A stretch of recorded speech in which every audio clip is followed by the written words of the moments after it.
Undang-Undang Dasar 1945 Bab 13 Pasal 31 Ayat 1 menyebutkan tiap-tiap warga negara berhak mendapatkan pendidikan.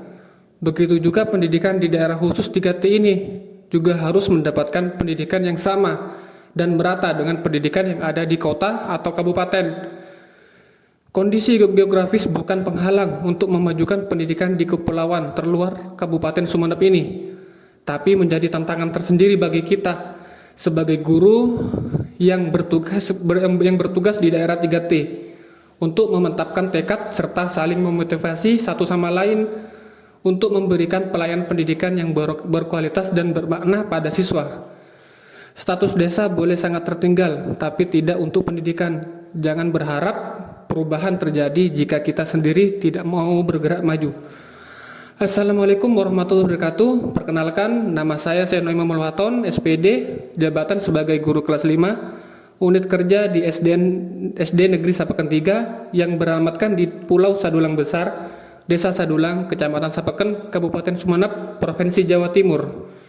Saya sudah mengajar 4 tahun di SD Negeri Sapeken 3 terhitung 1 Desember 2020. Tempat tugas saya di SD Negeri Sapeken 3 berada di dalam kategori daerah khusus atau DASUS 3T, tertinggal, terdepan, dan terluar.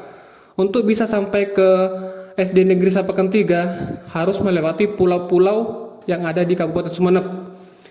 Untuk berbagi praktik baik kali ini, saya akan berbagi praktik baik dengan judul penggunaan teman teknologi dalam pembelajaran seni rupa anyaman untuk mewujudkan pembelajaran berdiferensiasi kelas 5 SD Negeri Sapeken 3. Berikut perjalanan saya mulai dari Pelabuhan Kalianget pada jam 8 pagi. Biasanya jadwal kapal ke Sapeken setiap hari Ahad. Saya menggunakan kapal Sabuk Nusantara dari Pelni dengan rute Kalianget, Kangian, dan Sapeken. Inilah potret perjalanan saya menggunakan kapal Sabuk Nusantara dari Pelni dengan kondisi cuaca yang lumayan ekstrim. Beginilah tampak perjalanan kapal menuju Pulau Kangen sekitar 12 jam perjalanan. Selanjutnya, ini merupakan bagian dalam kapal di mana tempat penumpang berkumpul dan beristirahat ditemani barang-barang bawaan maupun kiriman sembako dari penumpang yang begitu banyak. Berita dari Metro TV pada tanggal 11 Maret 2024, 6 bulan yang lalu, terjadi cuaca buruk pada saat perjalanan di perairan Kangian. Terkena badai di tengah laut dan mengharuskan penumpang kapal memakai pelampung. Gelombang ombak setinggi 3 meter menghantam kapal yang mengharuskan kapal berlindung di Pulau Raas sampai cuaca aman dan kondusif. Kondisi ini sangat mencekam yang dialami oleh penumpang karena perjalanan yang awalnya 12 jam menjadi 24 jam. Setelah sampai di Pulau Kangen sekitar jam 8 malam habis sisa, semua penumpang turun untuk membeli makan malam dan bongkar muat barang yang turun di Pulau Kangen mulai dilakukan. Biasanya, jika barang banyak akan memakan waktu sampai jam 2 dini hari.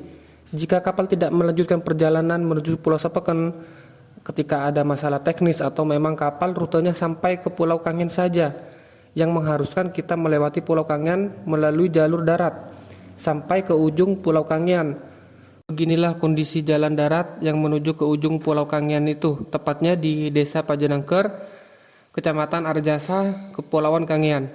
Jalan yang licin ketika hujan karena menjadi lumpur dan jalan pegunungan yang berbatu-batu besar di sisi kanan dan kiri jurang yang terjal. Setelah transit di Pulau Kangen, kapal Sabuk Nusantara melanjutkan perjalanan menuju Pulau Sapeken dengan waktu sekitar 5 jam perjalanan dan tibalah di Pulau Sapeken pada pagi harinya. Setelah sampai di Pulau Sapeken, saya menyeberang lagi dengan perahu kecil pada pukul 12 siang. Beginilah kondisi perjalanan menggunakan perahu taksian, masyarakat Sapeken menyebutnya. Dengan kondisi yang ekstrim, ombak terus menerjang perahu penumpang ini. Perjalanan ini membutuhkan waktu 45 menit untuk sampai di Pulau Sadulang Besar, Desa Sadulang. Pernah juga pada saat malam hari saya menaiki perahu yang menabrak karang karena air laut surut yang mengakibatkan kebocoran yang cukup besar, membuat saya dan penumpang lain harus menguras air yang masuk ke dalam perahu. Kondisi yang mencekam pada saat itu membuat saya tidak bisa berkata-kata apa-apa.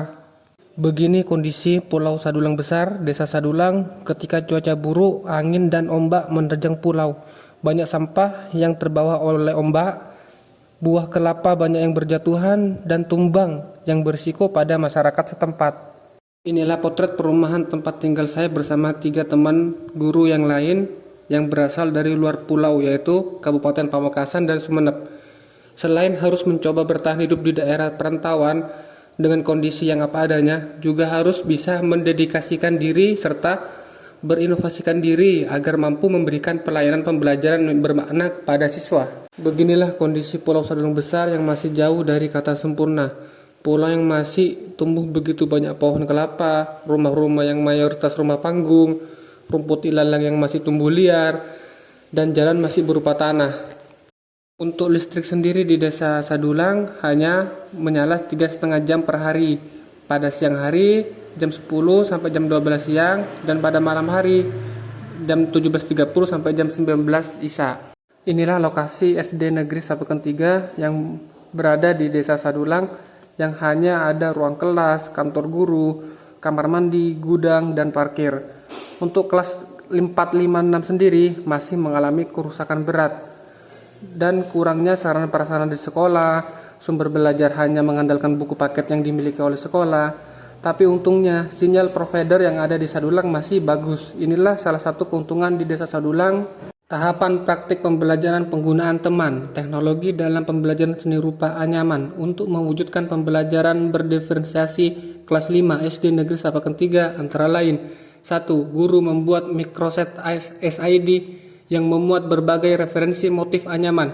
2. Guru menyiapkan dan membuat terlebih dahulu motif anyaman yang ada di dalam referensi. Tahap yang ketiga, pada saat pembelajaran, guru memberikan pengetahuan awal mengenai apa yang dimaksud dengan anyaman serta bagian-bagian dari anyaman dan contoh-contoh hasil kerajinan anyaman sebagai fondasi awal pengetahuan yang dimiliki oleh siswa. Selanjutnya yang keempat, guru menempelkan gambar link microset SID yang akan di-scan barcode oleh gawai yang dimiliki siswa untuk masuk ke link yang berisi berbagai referensi motif anyaman yang tersedia.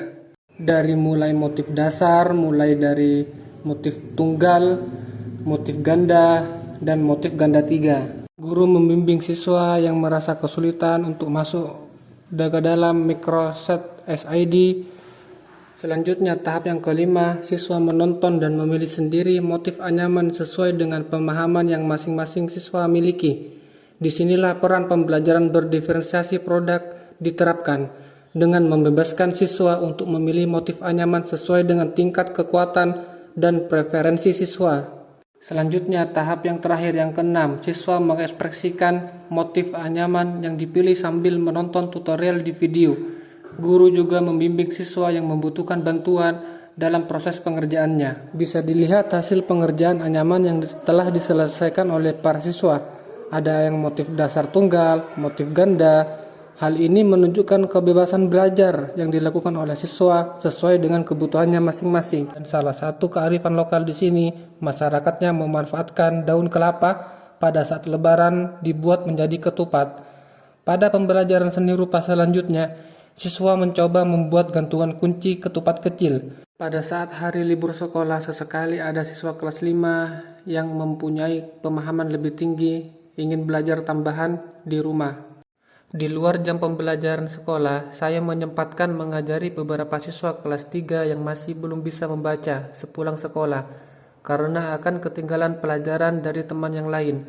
Tidak hanya kelas 3, namun di kelas 5 juga ada yang belum bisa membaca.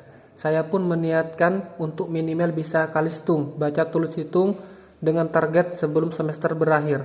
Sekian berbagi praktik baik yang saya lakukan.